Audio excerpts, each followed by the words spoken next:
What's happening everyone, my name is Alex and welcome back. In today's video we're checking out one of the most affordable phones from Xiaomi called the Xiaomi Redmi 9A. Now when you buy one of these budget-friendly devices there are always some disadvantages, and the main disadvantage for this particular one has to be the 2 gigs of RAM that comes with the device. Now there is another version that comes with 3 gigs of RAM, and I highly recommend trying to get the version with 3 gigs of RAM and skipping the one with 2 gigs of RAM, because 2 gigs of RAM is definitely not enough these days. Aside from that 2 gigs of RAM, we also have the MediaTek Helio G25, and if you check the Antutu benchmark score, you get a score of about 88,000. So you already know that you're looking at a phone that's not gonna be that fast, but this phone was never intended to be fast, this phone was mostly intended to be affordable. Aside from that 2 gigs of RAM, everything else about this phone is pretty decent. So on the front we have a massive 6.53 inches IPS panel that has a 720p resolution. The screen looks good, the colors are nice and vibrant, the viewing angles are good, but the screen doesn't get super bright. So whenever you take this phone outside, it is difficult to see, so keep that in mind. It's gonna be much easier to see this phone indoors than outdoors. We also have a massive 5000 mAh battery inside this device, and on one charge you can easily get between 7 and 10 hours of screen on time. So the other day I was playing a game for like 4 hours and I still got about 8 hours of screen on time. So definitely great screen on time on this device. Now, when I'm talking about games, don't imagine that you're gonna be able to play like PUBG or Call of Duty on it. No, because with that 2 gigs of RAM and that CPU that's not the fastest out there, games like that aren't gonna do that great. But for a lot of basic games that you can find in the Google Play Store, the phone will still do great. The phone's body is made out of plastic, but these days we even get phones that are $1,000 that are made out of plastic. So definitely not a bad thing having a phone that's made out of plastic, plus it doesn't look that bad. At the top we even get a 3.5mm audio jack, so you can plug in some headphones, and at the bottom of the device we have a micro USB charging port.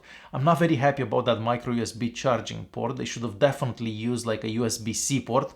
I mean, how much money they actually save by using one of these ports over a USB-C port? Because everyone has USB-C cables these days.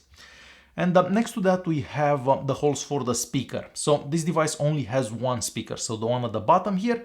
And the speaker gets loud, but it also sounds a bit tiny. And I guess this is a quick example so you can hear how the speaker sounds.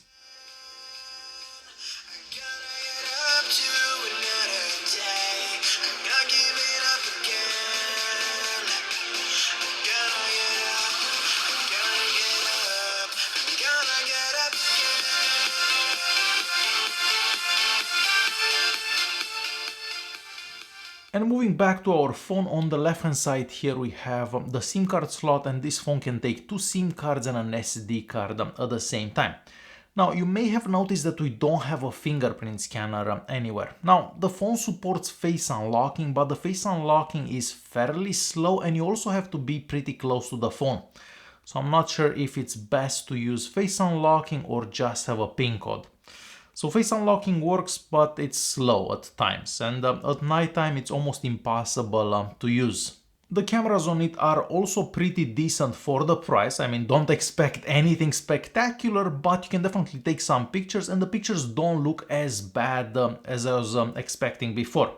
So yes, you can still take decent pictures with the Redmi 9A. Now for video recordings you can do 1080p at 30 frames per second, but we don't have image stabilization at that resolution. And this is a quick example of a recording that I've done with this phone a couple of days back. This is a quick video sample with the Redmi 9A. So the maximum recording resolution for this device is 1080p, but it doesn't seem like we have any type of image stabilization at this resolution. So if you're walking, if your hands are shaky, your video will probably be shaky as well. So yeah, this is how a recording from the Redmi 9A in 1080p at 30 frames per second would look like.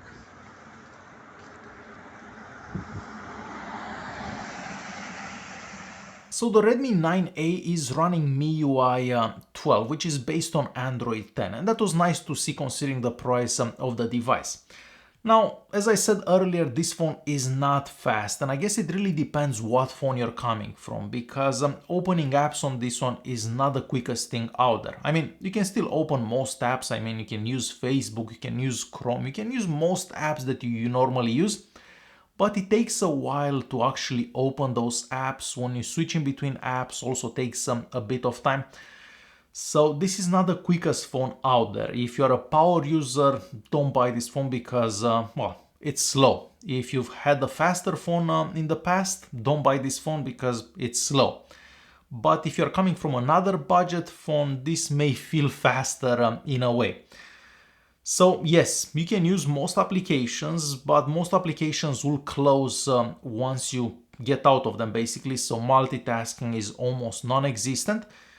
And it takes a while to load apps. So that is the main downside to having one of these budget-friendly devices. The phone will be somewhat slow. And even though this may not be the fastest phone out there, it only takes a few seconds to find your location, and once your location is found, so your GPS location is found, the phone doesn't seem to lose it, and you can also use any navigation app like Google Maps or Waze, and that works great as well.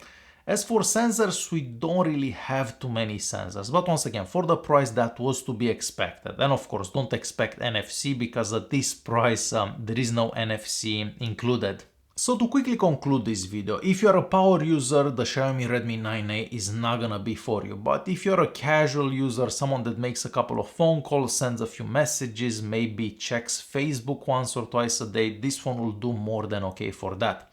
I mean, the screen is big enough so you can watch videos, you can see the Facebook feed, really nice on it.